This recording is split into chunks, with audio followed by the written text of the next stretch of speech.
आज की वीडियो में हम बात करने वाले हैं टैली कॉन्फ़िगरेशन एंड सेटअप में। और दूसरा टॉपिक हमारा रहेगा data directory and folder configurations. ठीक है, कॉन्फ़िगरेशंस का मतलब होता है उनसे रिलेटेड ऑप्शंस जिनमें हम चेंजेस कर सकें और जिनसे चेंजेस से हम अपने हिसाब से उस पर काम कर सकें। ठीक है, तो टैली के जो कॉन्फ़िगरेशन है यानी ऑप्शंस है और सेटअप के बारे में हम जानेंगे, और दूसरा हम जानेंगे डेटा डायरेक्टरी और फोल्डर कॉन्फ़िगरेशन के बारे में। तो ये दोनों ही मैं आपको आज बताने वाला हूँ आज की क्लास में। तो चलिए मैं आपको आगे दिखा देता हूँ। तो टैली में सबसे पहले हमें करना क्या होगा वो मैं आपको बता देता हूँ। तो आपको सबसे पहले प्रेस करनी होगी, सबसे पहले आपको टैली ओपन कर लेनी है। उसके बाद आपको करना ये है, आप यहाँ पर जाएंगे, प्रेस करेंगे F12 की। F12 की प्रेस करने के बाद आपको यहाँ दिखाई देगा कॉन्फ़िगरेशंस। तो कॉन्फ़िगरेशंस में आप यहाँ पर बहुत सारे ऑप्शन आपको दिखाई दे रहे होंगे, जैसे journal, numeric symbol, acts and inventory info, voucher entry, invoice and order entry, payroll configuration, banking configuration, printing, email, data configuration और एडवांस कॉन्फ़िगरेशन और product features and licensing and quick. ठीक है, तो सबसे पहले मैं आपको बता देता हूँ कॉन्फ़िगरेशन। जैसे कि पहले मैंने आपको बताया कि कॉन्फ़िगरेशंस का मीन्स होता है ऑप्शंस। यहाँ पर आपको कॉन्फ़िगरेशंस के लिए ऑप्शन तो दिए गए हैं और साथ ही साथ हर एक चीज़ को करने के लिए आपको अलग अलग ऑप्शंस दिए गए हैं। सबसे पहले यहाँ पर मिल जाएगा आपको जर्नल। तो मैं आपको जर्नल ओपन करके बता देता हूँ, आपको खाली सिंपली एंटर करना है। उसके बाद यहाँ पे आपको जर्नल से रिलेटेड कुछ ऑप्शंस मिल जाएंगे। तो जर्नल से रिलेटेड कुछ ऑप्शन आपको यहाँ मिल जाएंगे, तो यहाँ पर आप अपने हिसाब से इसे चेंज कर सकते हैं। अब कुछ चीज़ें ऐसी होती हैं जिन्हें ना चेंज करना ही बेटर होता है। कहने का मतलब ये है कि हमारे पास हमें पहले चेक कर लेना, हमें टैली पे काम कर लेना है। उसके बाद हमें समझना है कि हमें किस चीज़ में चेंज करना और किस चीज़ में नहीं करना है। यदि आप पहले से ही इसको चेंज करने लग जाएंगे तो ये बिल्कुल वेस्टेज होगा, आपके कोई मतलब का नहीं होगा। ठीक है, तो आपको पहले टैली पे काम करना है, उसके बाद अपने अकॉर्डिंग इसको चेंज करना है। तो यहाँ पर आपको कंट्री डिटेल्स मिल जाएंगी। ठीक है, और यहाँ पर आपको न्यू नंबरिंग स्टाइल मिल जाएगा, फॉर्मेट मिल जाएंगे, फॉर्मेट नंबर्स मिल जाएगा, टेबल कॉन्फ़िगरेशन मिल जाएगा। तो आपको यस नो करके, इंटरनेशनल करके, या फिर एलिस नेम आपको चाहिए या नहीं चाहिए, या फिर नेम ओनली चाहिए, तो यहाँ पर आपको बहुत सारे नाम चीज़ें मिल जाएंगी। उसके हिसाब से आपको चेंज कर लेना। और जैसा कि मैंने आपको पहले बताया कि आपको ये ध्यान रखना है कि मुझे चेंज करने क्यों हैं।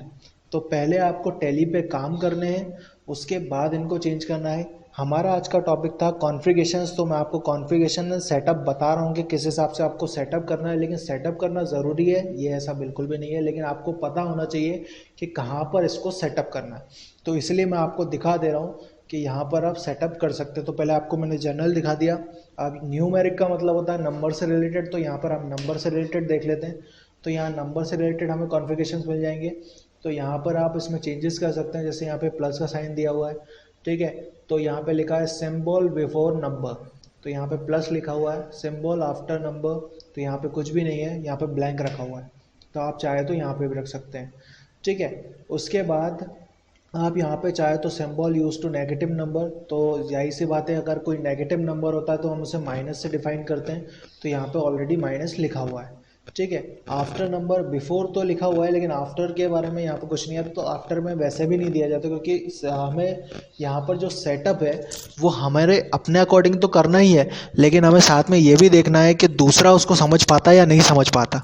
ठीक है, उसके बाद नेक्स्ट मैं आपको बताने जा रहा हूँ, यहाँ से बैक आ जा रहा हूँ। अगर आपको कोई चेंजेस किए हैं तो उसको एक्सेप्ट करना बहुत ज़रूरी है। एक्सेप्ट करेंगे तभी वो चेंजेस एक्सेप्ट होंगे। उसके बाद यहाँ पे आपको मिल जाएगा एक्ट्स एंड इन्वेंट्री इन्फो, तो यहाँ पे इन्वेंट्री से रिलेटेड कुछ ऑप्शन आपको मिल जाएंगे। उसके बाद यहाँ पे बाउचर एंट्री, यानी बाउचर्स मतलब कि जो एंट्री मैंने आपको कॉस्ट सेंटर में बताई थी वो एक बाउचर में की गई एंट्री की थी, जो कि मैंने पेमेंट बाउचर में की थी। तो उसमें भी अगर आपको चेंजेस करने हैं तो यहाँ पर उसके चेंजेस के लिए दिया हुआ है यहाँ पे ऑप्शन। उसके बाद नेक्स्ट यहाँ पे मिल जाएगा आपको इनवॉइस और ऑर्डर एंट्रीज। तो इनवॉइस का मतलब होता है बिल, तो बिल में आप चेंजेस कर सकते हो। पेरोल सैलरी बनाने के लिए यूज़ होता है, उसमें आप चेंजेस कर सकते हो। ठीक है, उसके बाद यहाँ पे बैंकिंग कॉन्फ़िगरेशन, यानी बैंकिंग के हिसाब से आपको चेंजेस करने हैं तो बैंकिंग के हिसाब से आप चेंजेस कर सकते हो। नेक्स्ट उसके बाद है प्रिंटिंग। तो प्रिंटिंग का अलग ही इन्होंने मेन्यू दिया हुआ है, आपको हर बाउचर के अकॉर्डिंग अलग अलग यहाँ पे प्रिंटिंग देखने को मिल जाएगी। जैसे यहाँ पे परचेस ट्रांजेक्शन लिखा है तो परचेस का अकाउंट अकॉर्डिंग आप है ना बाउचर में चेंजेस कर सकते हैं, इनवॉइस में चेंजेस कर सकते हो। ठीक है, यहाँ पर पेमेंट बाउचर है तो पेमेंट बाउचर के अकॉर्डिंग आप चेंजेस कर सकते हो। ज़रूरी नहीं है कि आपको चेंजेस करना ही है, लेकिन आपको पता होना चाहिए कहाँ पर जाके चेंजेस होंगे। तो यहाँ पे मैं विंडोज़ ओपन करके बता दे रहा हूँ आपको, ये कुछ इस तरीके से दिखाई देगी। ठीक है, उसके बाद यहाँ पर आपको मिलेगा एक और ऑप्शन, ईमेल यानी कि ईमेलिंग, यानी हम जब ईमेल करते हैं तो ईमेल सर्वर नेम और सर्वर का एड्रेस, ये सारी चीज़ें आप यहाँ पे दे सकते हो।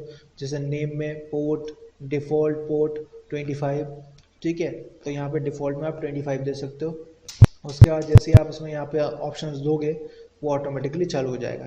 ठीक है, और याद रखिएगा हमारी कंपनी का नाम यहाँ पे लिखा होगा, जिस कंपनी का नाम जिस कंपनी में आप काम कर रहे हो उसके आईडी से जाएगा ये। उसके बाद नेक्स्ट ऑप्शन मैंने आपको बताया था डेटा कॉन्फ़िगरेशन, तो डेटा कॉन्फ़िगरेशन भी इसके अंदर ही आ जाएगा। तो ये सेकंड ऑप्शन है डेटा कॉन्फ़िगरेशन। तो हम बात करने वाले हैं डेटा कॉन्फ़िगरेशन के बारे में। तो यहाँ पर एंटर कर लेंगे, तो एंटर करने के बाद यहाँ पे लोकेशन ऑफ डेटा फाइल्स, कहने का मतलब ये है कि जब आप टैली में कोई कंपनी बनाते हो तो वो कंपनी कहाँ जाती है। जैसा कि मैंने आपको बताया था कि जब हम क्रिएट करते हैं तो एक फॉर्म खुलता है और फॉर्म में एक डायरेक्टरी लिखी आती है और वहाँ पे लिखा आता है एक पाथ। ठीक है, तो वहाँ पे जो पाथ लिखा आता है वो यहाँ पर लिखा जाता है, यानी लोकेशन ऑफ डेटा फाइल। ठीक है, अगर आप यहाँ पे जो लोकेशन दोगे डेटा वहाँ पे जाके सेव होने लगेगा। सेव होने का मतलब ये है कि अगर आपने टैली में कोई कंपनी बनाई है तो टैली के अंदर तो वो रहती है, लेकिन टैली भी अपना डाटा कहीं ना कहीं सेव करता होगा, तो वो जो है वो है लोकेशन ऑफ डेटा फाइल्स। तो यहाँ पर आपको मिल जाएगा location of data files, C drive, user, public, Tally. ठीक है, डाटा नाम है उसमें हम यहाँ पर आपकी फाइलें बना सकते हैं। ठीक है, उसके बाद यहाँ पे लोकेशन ऑफ एक्सपोर्ट फाइल, तो यहाँ पे हम लोकेशन ऑफ एक्सपोर्ट फाइल ले लेते हैं। तो यहाँ पर लोकेशन ऑफ एक्सपोर्ट फाइल में हम यहाँ पे लिखा हुआ है C drive, user files, program files, Tally, Tally RP9। ठीक है, तो मैं अभी फ़िलहाल इसमें कोई चेंजेस नहीं कर रहा हूँ, लेकिन लोकेशन में आपको दिखा दे रहा हूँ कि लोकेशन दिखेगी कहाँ। तो ये दिखाई देगी आपको कंप्यूटर में,